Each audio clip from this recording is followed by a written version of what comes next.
শুক্রবার ৬ সেপ্টেম্বর সকালে আরজিকর হাসপাতালে দুর্নীতির তদন্তে ৫ জায়গায় হানা দিল ইডির আধিকারিকরা। তদন্তভার হাতে নেওয়ার পর এই প্রথমবার কলকাতা সহ রাজ্যের বিভিন্ন জেলায় অভিযান চালালো ইডি। শুক্রবার সকালে প্রথমে আরজিকরের প্রাক্তন অধ্যক্ষ ধৃত সন্দীপ ঘোষের বেলেঘাটার বাড়িতে পৌঁছে যান ইডির আধিকারিকরা। তবে বাড়ির সদর দরজায় তালা থাকায় তারা প্রবেশ করতে পারেননি, ফলে তাদের নোটিশ দিয়ে অথবা আদালতের অনুমতি নিয়ে বাড়িতে প্রবেশ করতে হবে। প্রসঙ্গত, এই মুহূর্তে আরজিকরে আর্থিক দুর্নীতির মামলায় ইতিমধ্যেই সিবিআই গ্রেপ্তার করেছে আরজিকরের প্রাক্তন অধ্যক্ষ সন্দীপ ঘোষকে। সিবিআই এর অ্যান্টি করাপশন ব্রাঞ্চ এই গ্রেপ্তার করেছে, কিন্তু গ্রেপ্তারের পর থেকে সিবিআই হেফাজতে রয়েছেন সন্দীপ ঘোষ। তার বাড়িতেও কেউ নেই, তাই বাড়ির চাবি রয়েছে সিবিআই এর কাছে।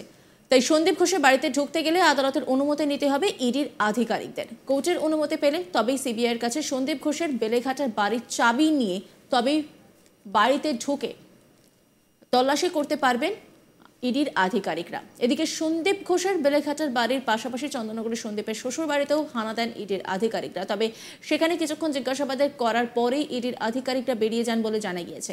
এছাড়া এদিন হাওড়ার সাঁকরাইলেও তল্লাশি চালান ইডির আধিকারিকরা। সাঁকরাইলে বিপ্লব সিংয়ের বাড়ির সামনেও এদিন পৌঁছে যান ইডির আধিকারিকরা। শুধু তাই নয়, বিপ্লব সিংয়ের ঘনিষ্ঠদের বাড়িতেও পৌঁছে গিয়েছেন ইডি আধিকারিকরা। ঠিকাদার এবং মা তারা ট্রেডার্সের মালিক বিপ্লব সিংহের বাড়িতে তল্লাশি চালান ইডির আধিকারিকরা। প্রসঙ্গত, আরজিকর ঘটনায় সন্দীপ ঘোষের ঘনিষ্ঠ বিপ্লব সিং, তাকেও সিবিআই গ্রেপ্তার করেছে। আর এই ঘটনার অবৈধভাবে টেন্ডার ও অবৈধ লেনদেন সঙ্গে জড়িয়ে থাকার কারণে শুক্রবার বিপ্লব সিংয়ের বাড়িতে ইডির আধিকারিকরা পৌঁছে তাদের বাড়ির লোকেদের সঙ্গে কথা বলেন। আরজিকর হাসপাতালে আর্থিক তছরূপের ঘটনায় গত ২ তারিখে সন্দীপ ঘোষ ও তার ঘনিষ্ঠ ২ ভেন্ডের সহ নিরাপত্তারক্ষী সিবিআইয়ের জালে গ্রেপ্তার হওয়ার পর আজ শুক্রবার ৬ সেপ্টেম্বর সকালেই মাতারা ট্রেডার্সের মালিক বিপ্লব সিংহের হাওড়া সাঁকরাইলের বাড়িতে ইডি তল্লাশি চালায়। এদিকে আরজিকর হাসপাতালে আর্থিক দুর্নীতির তছরূপের ঘটনায় কৌশিক কোলের বাড়িতে ইডি হানা দেয় সিআরপিএফ এর টিম নিয়ে। সাঁকরাইল বাসুদেবপুর দাসপাড়া এলাকায় কৌশিকের বাড়ি।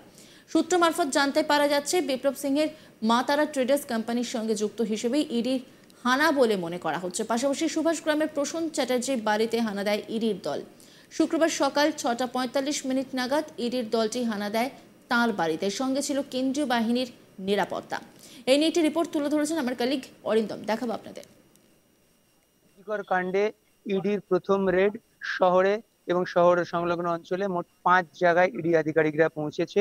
এদিন সকালবেলায় তারা নিউ টাউনে তাদের যে ক্যাম্প, সেখান থেকে তাদের ৫টা টিম বেরোয়। ৫টা টিম বেরিয়ে তারা শহরে এবং শহর সংলগ্ন জায়গায় তারা পৌঁছে যায়। প্রথমে তারা পৌঁছয় বেলেঘাটা সন্দীপ ঘোষের বাড়ি, যেটা তুমি বলছিলে। সন্দীপ ঘোষের বাড়ি দরজা বন্ধ রয়েছে, কারণ সন্দীপ ঘোষ এই মুহূর্তে সিবিআই এর কাস্টাডিতে রয়েছে।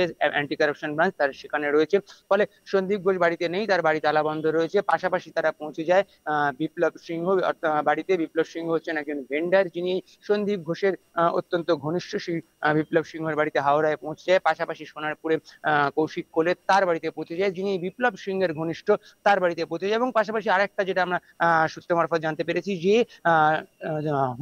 হুগলিতে এই সন্দীপ ঘোষের শ্বশুর বাড়ি, সেখানেও কিন্তু ইডির আধিকারিকরা পৌঁছে গেছিল। অর্থাৎ মোট ৫ জায়গায় ইডি আধিকারিকরা পৌঁছে যায় আরজিকর কাণ্ডে আর্থিক দুর্নীতির তদন্তের জন্য। ইতিমধ্যেই কিন্তু রাজ্য সরকার টিম গঠন করেছে। সেই আর্থিক দুর্নীতির তদন্ত কিন্তু এবার ইডির হাতে নিয়েছে, এবং সেই তদন্ত হাতে নেওয়ার পরে এদিনই প্রথম তারা রেডে বেরোয় এবং ৫ জায়গায় পৌঁছয়, যেখানে সন্দীপ ঘোষের বাড়ি তালা বন্ধ, কারণ সন্দীপ ঘোষ তিনি সিবিআই কাস্টাডিতে রয়েছেন। ফলে সন্দীপ ঘোষের বাড়িতে তারা কাউকে পায়নি, যদিও তার বাইরে তারা সিআরপিএফ জওয়ান মোতায়েন করে রেখেছেন। পাশাপাশি যেটা আমরা জানতে পাচ্ছি, যে তার চন্দননগরে অর্থাৎ হুগলিতে যে বাড়ি, যেখানে তার শ্বশুর বাড়ি, সেখানেও কিন্তু বাড়ি তালা বন্ধ ছিল বলে কিন্তু আমরা জানতে পাচ্ছি, এবং সেখানেও কিন্তু ইডি আধিকারিকরা ভেতরে প্রবেশ করতে পারেনি। তবে বাকি যে জায়গা, অর্থাৎ এর পিএ সন্দীপ ঘোষের পিএ প্রসূন বাবু, তার বাড়িতে কিন্তু পৌঁছেছেন, সেখানে রয়েছেন। পাশাপাশি বিপ্লব সিংহ তার বাড়িতে পৌঁছেছেন, সেখানে কিন্তু তিনি রয়েছেন, এবং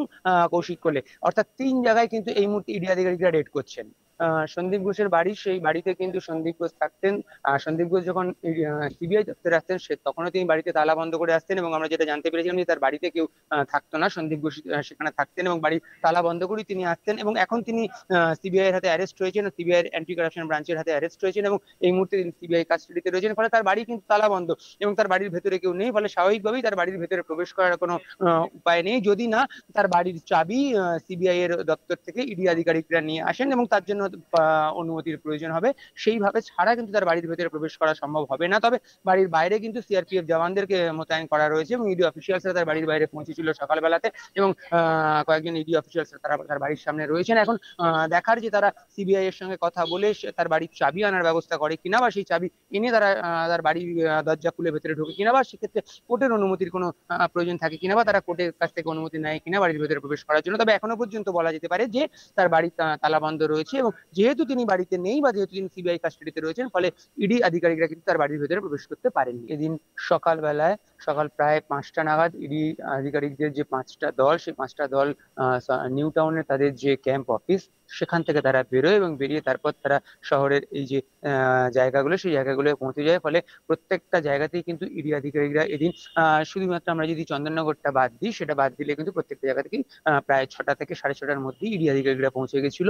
এবং তারপর তারা যেটা আমরা জানি যে সন্দীপ ঘোষের বাড়িতে যেহেতু তালা বন্ধ, তাই তারা ঢুকতে পারেনি, সেখানে তারা সিআরপিএফ জওয়ানদের মোতায়েন করে এবং তারপর তারা সেখানে অপেক্ষা করে। পাশাপাশি হাওড়ার ক্ষেত্রে তারা কিন্তু ঢুকতে পারে, এবং অন্যান্য যে জায়গাগুলো সেখানেও তারা ঢুকতে পারে, যেহেতু সেখানে তালা বন্ধ ছিল না। তাই প্রসূন চট্টোপাধ্যায় তার বাড়িতে, অর্থাৎ সন্দীপ ঘোষের তিনি পিএ ছিলেন, ফলে তাকে জিজ্ঞাসাবাদ করার যে প্রয়োজনীয়তা ইডি আধিকারিকরা মনে করেছিল, কারণ আর্থিক দুর্নীতির বিষয়ে ইডি তদন্ত করছে, এবং এই আর্থিক দুর্নীতির বিষয়ে ইতিমধ্যেই কিন্তু রাজ্য সরকারও সিট গঠন করেছে আরজি করের আর্থিক দুর্নীতি, এবং সেই দুর্নীতি তদন্ত করছে। এবং সেই দুর্নীতি তদন্তের ক্ষেত্রে সন্দীপ ঘোষকে যেমন তারা জিজ্ঞাসাবাদের প্রয়োজনীয়তা মনে করেছে, পাশাপাশি তার পিএ তাকেও কিন্তু জিজ্ঞাসাবাদের প্রয়োজনীয়তা মনে করেছে, এবং সেই জন্য কিন্তু তার পিএ এর বাড়িতে এদিন তারা পৌঁছে গেছে। অর্থাৎ মোট 5 জায়গায় তারা পৌঁছেছে, এবং সেখানে তারা জিজ্ঞাসাবাদ করতে, যার মধ্যে 2 জায়গায় আমরা যেটা খবর পেয়েছি যে 2 জায়গায় তারা জিজ্ঞাসাবাদ করতে পারেনি, এক সন্দীপ ঘোষের বাড়ি এবং তার শ্বশুর বাড়ি, বাদ বাকি কিন্তু 3 জায়গাতেই তারা জিজ্ঞাসাবাদ করছে। এবং এই তদন্তের কিন্তু এটাই প্রথম ইডির রেড, এবং এই প্রথমেই কিন্তু ইডি তদন্তভার হাতে নেওয়ার পরে এদিনই প্রথম কিন্তু ইডি রেড শুরু করেছে, এবং 5 জায়গায় তারা পৌঁছে গেছে, এবং 5 জায়গায় তারা জিজ্ঞাসাবাদ করছে।